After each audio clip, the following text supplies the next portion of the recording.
Good afternoon, everyone. Hope you're able to see my screen as well as the audio is clear.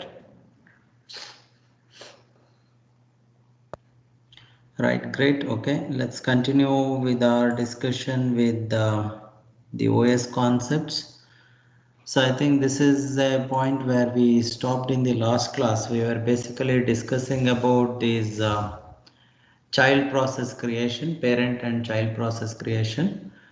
As you are aware, in the Linux platform, the operating system identifies every process by a process identifier. In short, we call it as PID. Okay, and this is what the diagram we saw there. Now you see there is a system D process which has a PID equal to 1, and it will invoke a fork command, which is a API system call, which will ensure that a child gets created if all the required conditions are met over there. And in this particular case, now since it has called three times, there are three children that are created for this particular process, and they are assigned some random number like a PID 8415 2808 3028 and so on.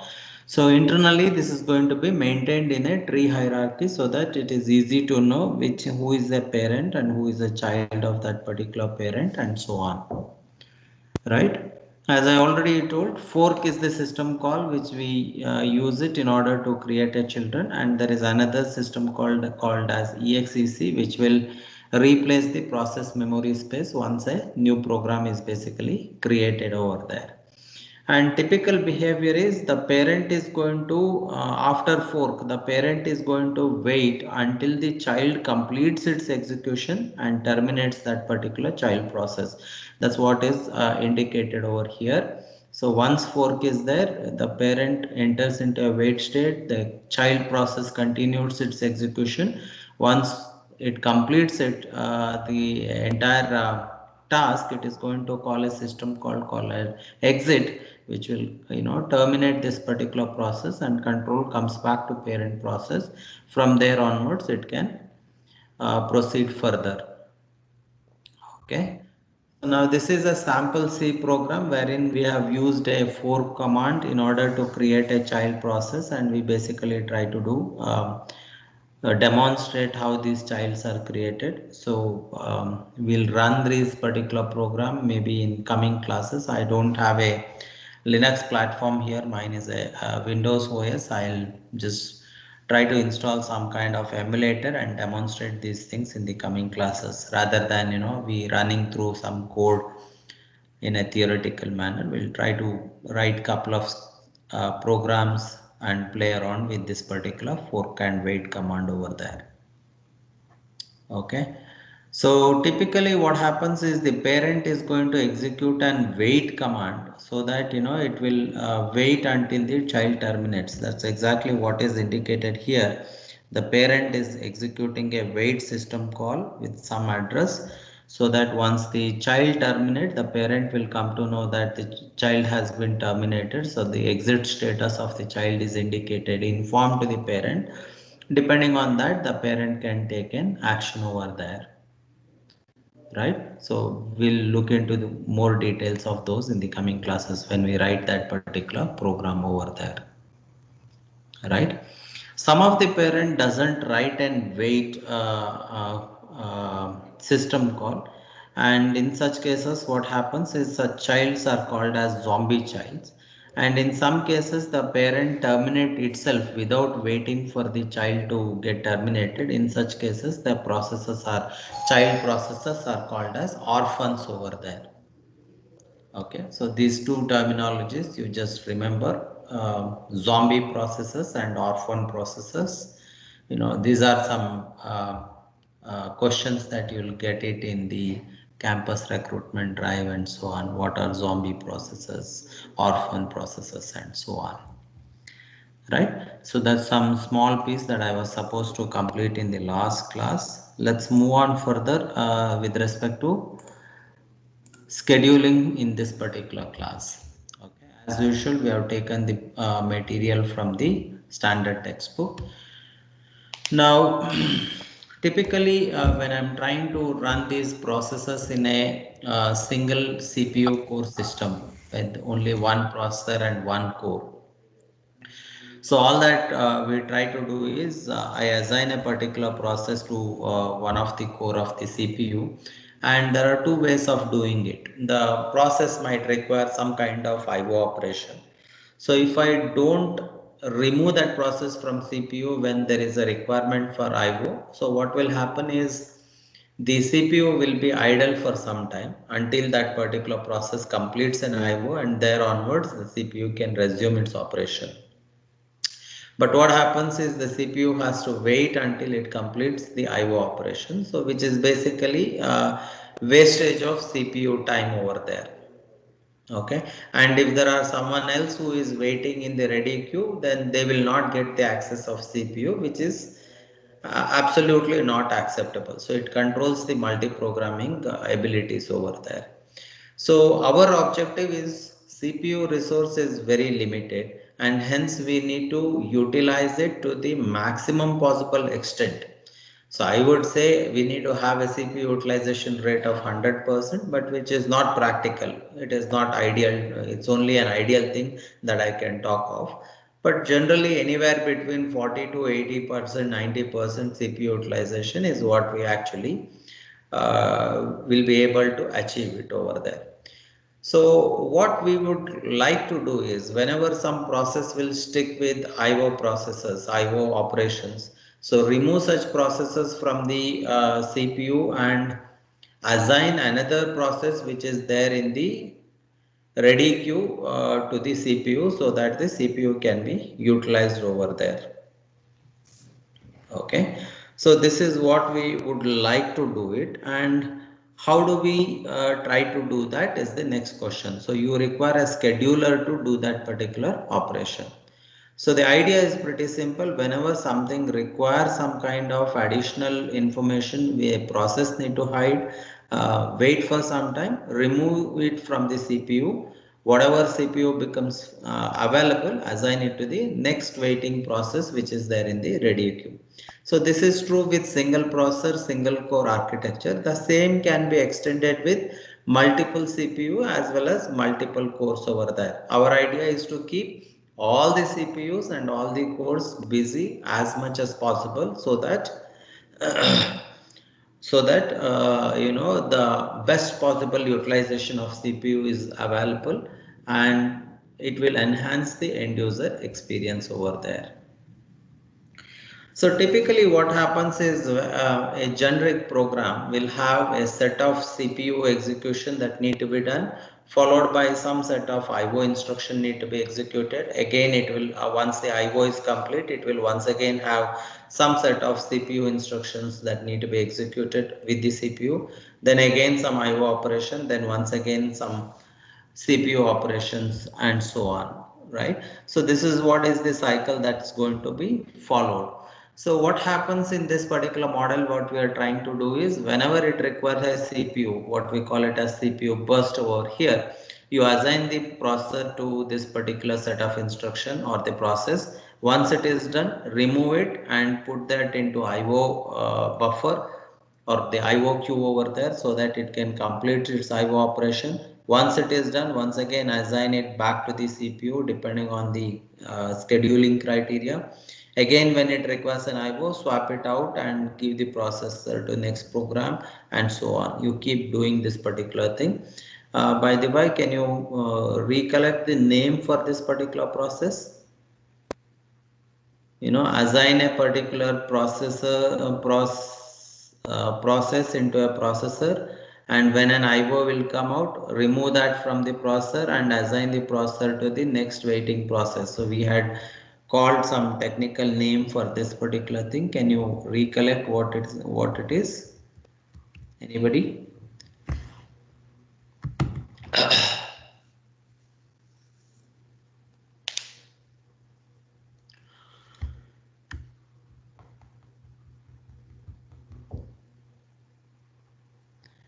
When I'm removing a particular process from the processor, I need to do certain operations. What is that?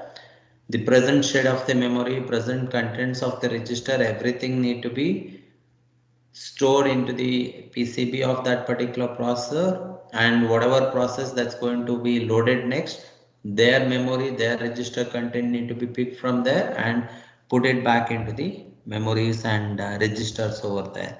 So this particular process is called as context switching. Correct, Manyata, you are right. So the swapping of that memory information is basically called as context switching over there. Now, a typical thing is we will have a processor which requires certain minimum number of CPU bursts and having a frequent IO burst mix over there. So this is how generally all processors will behave. So if you understand the histogram of the CPU bus then, so it will look like this kind of curve which is exponential in nature. So I require some very small CPU burst whose frequencies are going to be lesser, and then I require more frequencies which require higher CPU bus over there. See, for example, a processor which require 32 millisecond of CPU time is very small in number. It is something like only two such instances. A processor require about 24 millisecond is once again it is some two such processors, and a processor requiring about say 1 millisecond is almost like 150 such frequencies are there. So generally the processors require small intervals of CPU burst more frequently rather than large intervals of CPU burst very frequently over there. So that's what we need to understand over there.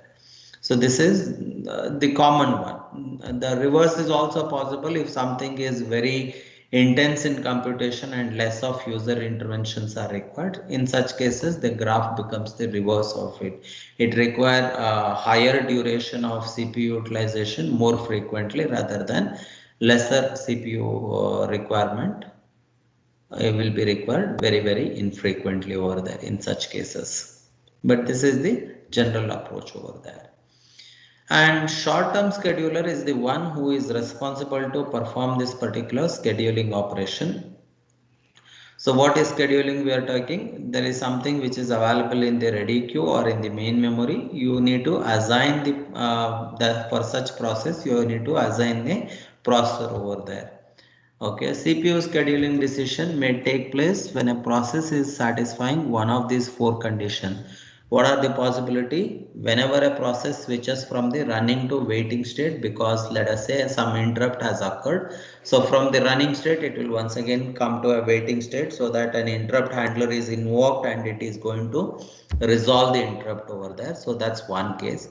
Second case could be it is in running state and it goes to a ready state, maybe because sorry, the first one waiting is could be because of some IO operation. Because of interrupt it might come back to a ready state, so that's the second one. Third one, whenever it switches from waiting state to ready state, say an IO operation, it was waiting and it is completed, now it will once again go and join the ready state so that it can get its next share of the CPU over there. And fourthly, a particular process which is occupying a processor altogether terminates, it completes its operation, and then there is no more requirement of the processor for that particular process. In such cases, the processor becomes free and it can be assigned to the next waiting process over there. So that's going to be the fourth case in which a CPU scheduling has to be done. The case number 1 and case number 4 is basically called as non-preemptive scheduling. So there is a concept of preemptive scheduling and non-preemptive scheduling. So in case of non-preemptive scheduling, what happens is once you get a processor, the process is going to utilize that processor until the defined time or until the completion of the job over there, whichever is earlier, right? I repeat, in case of non-preemptive scheduling, once a process gets a processor, it is going to use the processor until it completes its job or the until its allotted time is over, whichever is earlier.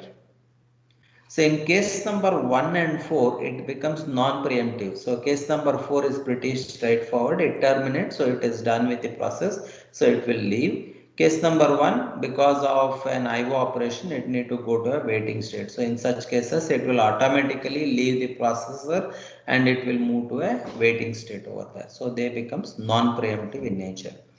The reverse of it is basically called as preemptive scheduling. That is second and third, wherein though they have some time left, they will be forcibly removed from the processor and put into one of the states over there.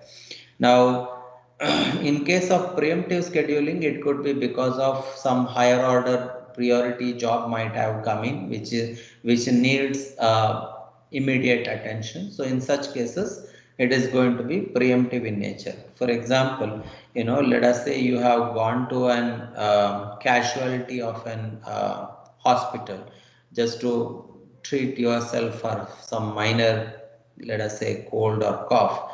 I'm not talking about corona, I'm just talking in general. So it's not in year 2020 and 2021. Let us say it was somewhere in the year 2018-19, wherein people can suffer from common colds. So let us say you have been to an casualty to meet a particular doctor, general physician, and get yourself treated. So let us say the doctor is, you just entered and he is taking your case history, like from when you have cold, what kind of cold it is, and so on and so forth, or he might even look at your body temperature and so on. Let us say at that particular point there comes another emergency case wherein somebody is met with an accident and is bleeding. So the doctor immediately, stops treating you and say that, yeah, wait for a second, let me attend that particular patient for, because he's under emergency, and he put you on hold and he spares his time with the patient who has met with an accident, so that an immediate attention can be done. So this is exactly what happens in case of preemptive scheduling. Though you have got an appointment with the doctor is interacting with you, as soon as an emergency case comes, he is going to put you on hold and attend to that particular patient over there.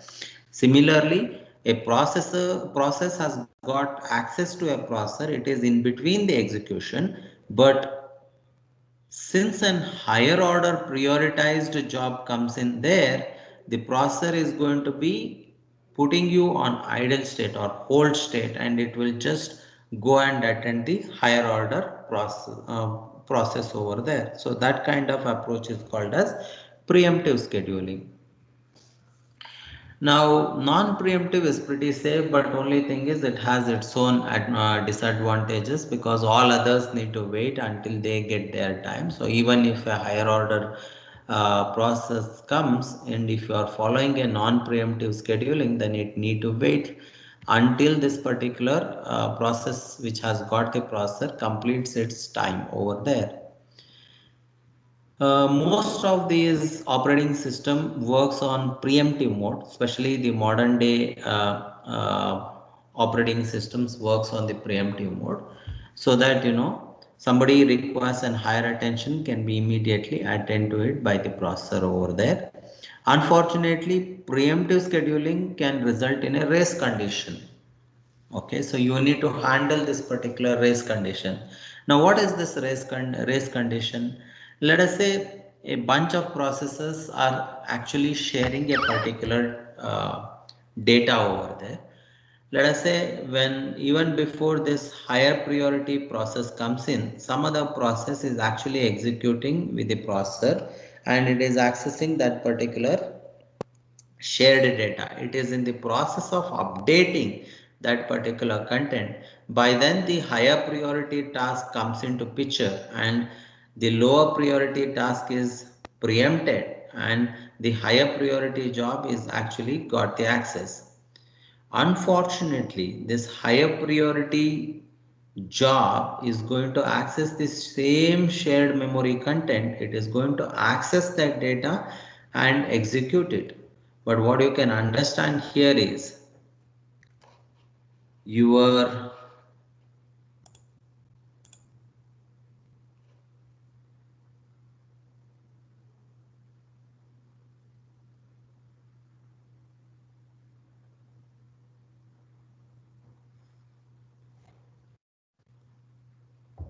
Okay, all right.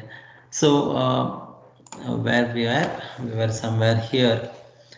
So in the process, what basically happens is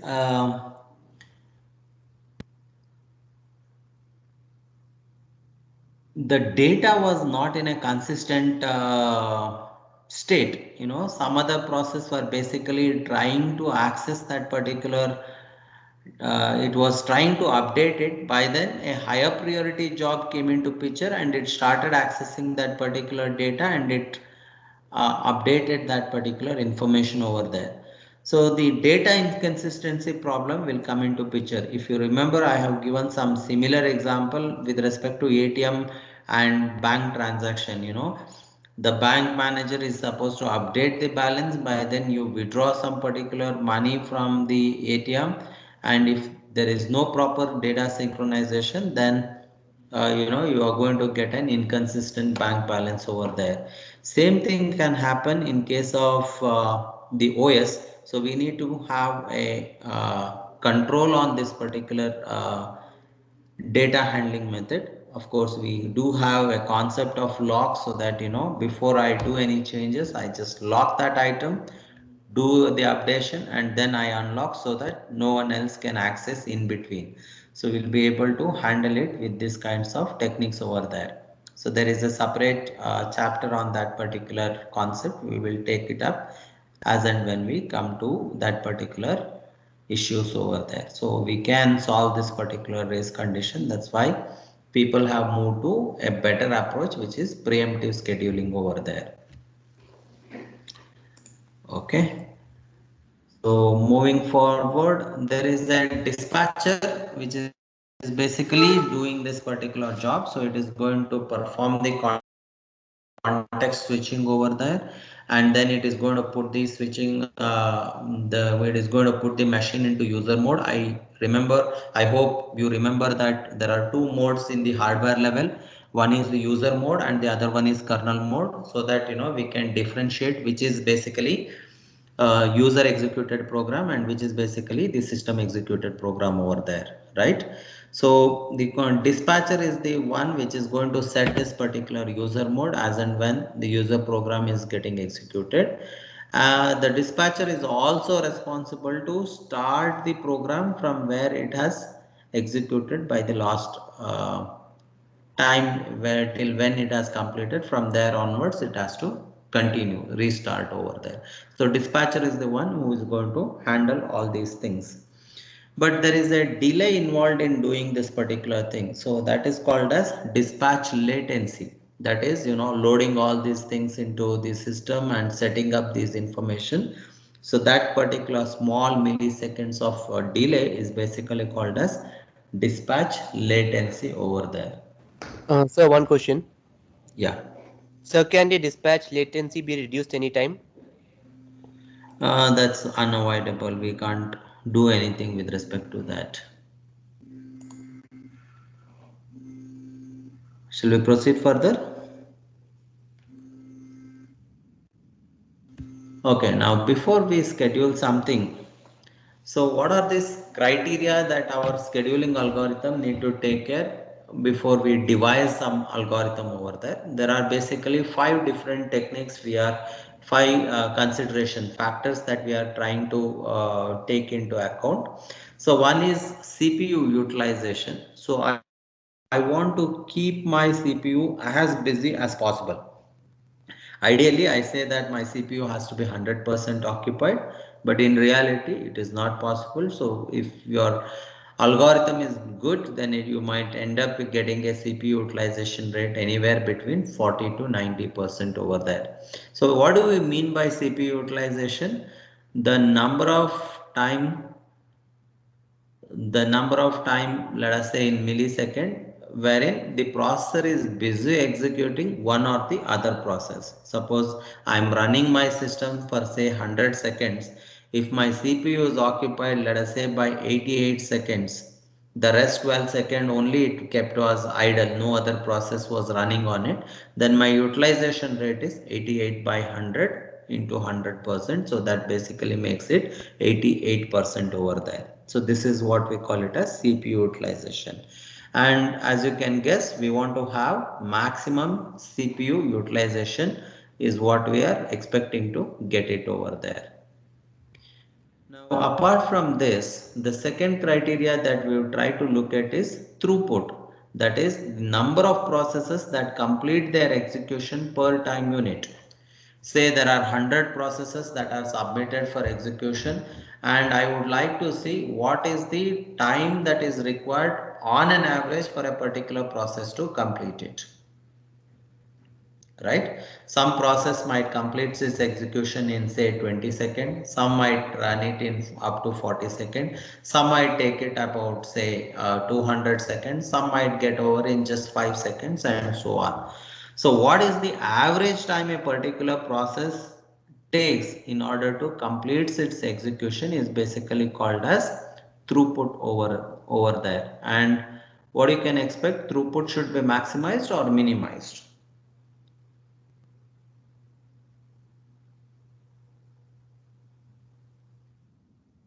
So we want to have maximum throughput over there. I want more number of processes to complete their execution within on a per second basis. So that's the second measure that we are going to look at it. The third one is basically called as turnaround time. That is the amount of time to execute a particular process. Okay, turnaround time is from the moment it comes into the environment till it leaves that particular environment. It doesn't matter whether it was in ready state or it is in waiting state or is it in executing state. It doesn't matter. Its time counts the moment it is created until it's terminated over there. So that becomes its turnaround time. What is the turnaround time for a particular process? The total completion time minus time at which it is created is the turnaround time. So we want to see the average turnaround time for every process. So as you can expect, the turnaround time has to be minimized. So we want to minimize the turnaround time for in our algorithm, whatever we are going to decide over there. And the fourth component is going to be an waiting time. So as soon as it is created, it does not get the access to run it on the processor. So it has to wait until it gets its priority, it gets its turn. So waiting time is amount of time a process is basically waiting in the ready queue until it gets its turn. So we will once again look at what is the average waiting time of a particular process, and as you can guess, we need to minimize this particular quantity as well. So our criteria will say that there has to be minimum waiting time for every process over there. And the last one is response time. That is the amount of time it takes from when a request was submitted until the first response is produced. Okay, it need not be an output, it is a first response that particular process gets. That is from the time when it gets the access to the first resource minus the time when it was created over there is basically response time. And as you can indicate guess the what the average response time has to be minimized over there. So this is what we expect our scheduling algorithm to do it. So based on these things, there are certain algorithms that are devised, and let us look into them and try to analyze what it is able to achieve. The first one is a non-preemptive algorithm. That means once a process gets a processor, it is not going to be removed from it until its time is over or until it completes its execution. So one such algorithm is called as first come first serve scheduling, or in short we call it as FCFS scheduling, first come first serve scheduling. As the name itself indicate, whoever comes first they will get the access to the server or the processor. The processor keep on executing that particular process. Anyone else who comes by then, they need to wait until whoever is executing on the processor completes their execution. Once they complete their execution, the next process is going to get its turn in the order of their in the order in which they arrive into the ready queue over there. So that is the So, basic so funda one of question. first come first serve scheduling. So one Yes, question. yeah. So what if a particular process comes which has a higher priority? Even if it comes with a higher priority, priority doesn't taken into consideration in case of first come first serve scheduling. That's why I said it is a non-preemptive algorithm. I don't care, it's something like US. There are 10 people who are standing in a queue and a president of US comes. They don't give a shit over there. Okay, the president will be the 11th person in that particular queue. So once these 10 people are done with their job, president will get an access to the store or whatever job he has come to, and he will complete his job. So it's a non-preemptive one. The priority does not matter in this particular algorithm over there, right? So let us take an example at time 0, that is simultaneously these three processes are basically created, that is process, let us call it as PID P1, P2 and P3, and there is an estimate that has been done that P1 requires 24 milliseconds or 24 seconds of system time. Processor 2 and 3 require 3 seconds each in order to complete their execution. And let us assume at time 0 they came in this order. Process P1 came first, then it is followed by P2 and then it is followed by P3. Now as you can guess, the first come first serve algorithm is going to allocate the processor to P1 first, and once P1 completes its execution, the processor is allowed for P2 process, and once P2 completes its execution, the processor is allocated for P3 process. So in this particular fashion, it is going to perform the scheduling over there. Now this information can be represented as a bar chart. We call it as Gantt chart, G-A-N-T-T, very important, Gantt chart. So which is going to tell in what sequence these processes are scheduled, and every process which what is its starting time until when it is going to occupy. So this particular information is basically indicated in the Gantt chart. So for this sequence, the Gantt chart is written like this. So we start from time 0 and up to time 24, because I know that the burst time of process P1 is 24. That means it requires 24 seconds of CPU utilization. And since FCFS is a non-preemptive one, at one stretch, process P1 is going to get 24 seconds. So when we do this FS algorithm, scheduling algorithm, process P1 will occupy from time 0 to time 24. So that 24 seconds is reserved for P1. And then comes P2, which require 3 seconds. So from 24 plus 3 up to 27. So 24 to 27 is when P2 is going to perform its operation. And then comes P3, which is 3 seconds. So that is from 27 to 30. P3 is going to execute over there. So Gantt chart says that it is P1 up to 24, from up to 27 it is P2, and up to 30 it is P3. So in this particular order it is going to execute it. So this is what is depicted in the Gantt chart. Now let us look at what is the average waiting time in this particular case. Now you see that what is the waiting time of P1?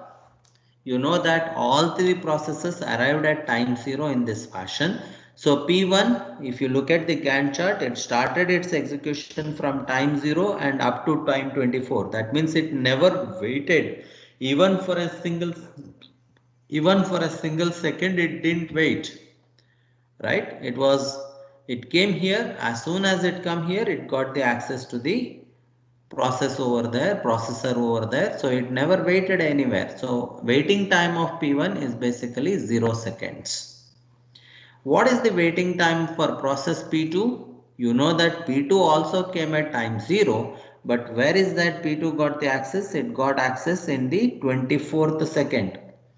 That means between 0 to 24, this 24 second, the processor P2 was waiting. It did not get the access to the processor. So waiting time of P2 is 24 seconds. And similarly, what is the waiting time of processor P3? P3 came at what time? It came at 0th time. At what time its execution started? Its execution started at 27 second. So in between this gap, that is 0 to 27, that duration of 27 seconds, the processor P3 was waiting. So the waiting time of processor P3 is 27. What about average waiting time? It's basically average of these three values. So it is 0 plus 24 plus 27 divided by 3. If you do a quick math, 24 plus 27, that makes it to 51. 51 divided by 3, it becomes 17 second, which is pretty high over there. Right? So any confusion with this numerical? Is it clear? FCFS schedule?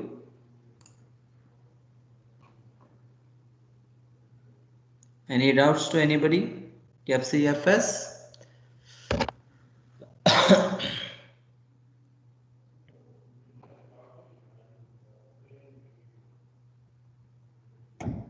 Yes or no? At least if you have some doubts, you type in the doubts. If you don't have doubts, say no, you don't have, so that we can proceed.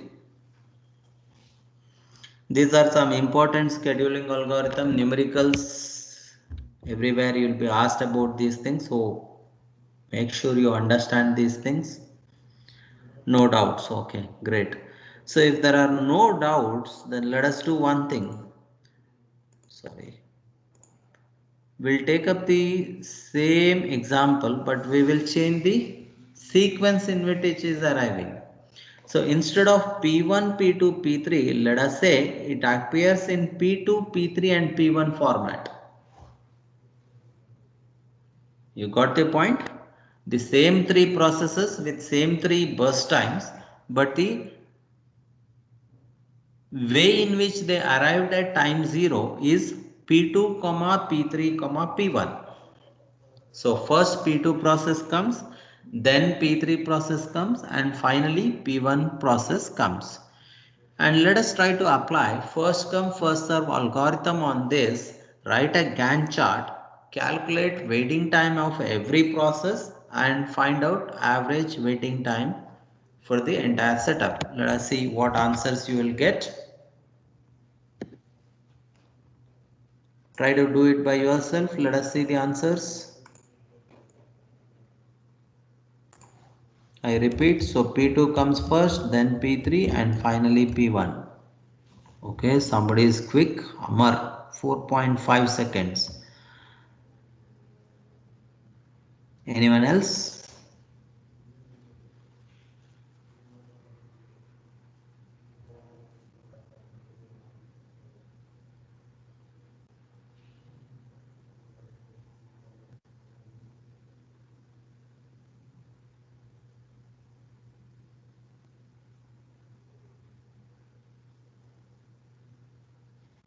So Amar revised his answer 2 seconds. Anirudh says 4.5 seconds.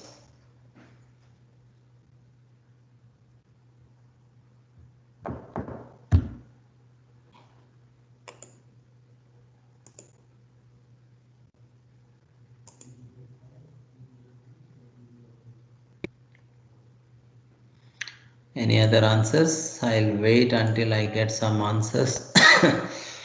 Ananya says 3 seconds.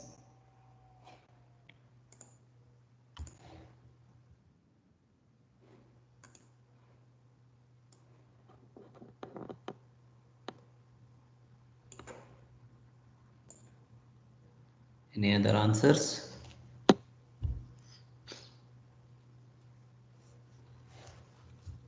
Okay, Achut says 14 second.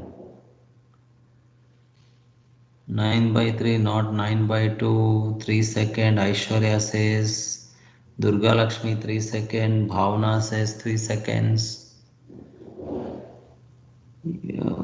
Ochna Sheetal 3 seconds. Okay, so I guess many of you agree with 3 second answer. Initially, some people went with very big answers. Right, let us see what it is. So now since P2 and P3 comes before P1. So Gantt chart says P2 will come first. So starting from 0, you know the burst time of P2 is 3 seconds. So between 0 to 3 seconds, P2 will occupy. And then from 3 to 6, that is the next 3 second burst, P3 is going to occupy. And lastly from 6 to 24, that is up to 30, 6 to 30 is going to be the turn of P1. So that's what it is.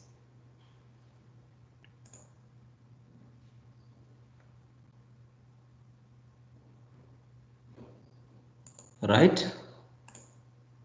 So this is how the Gantt chart will look like. So P2, P3 and P1, you see the completion time is the same.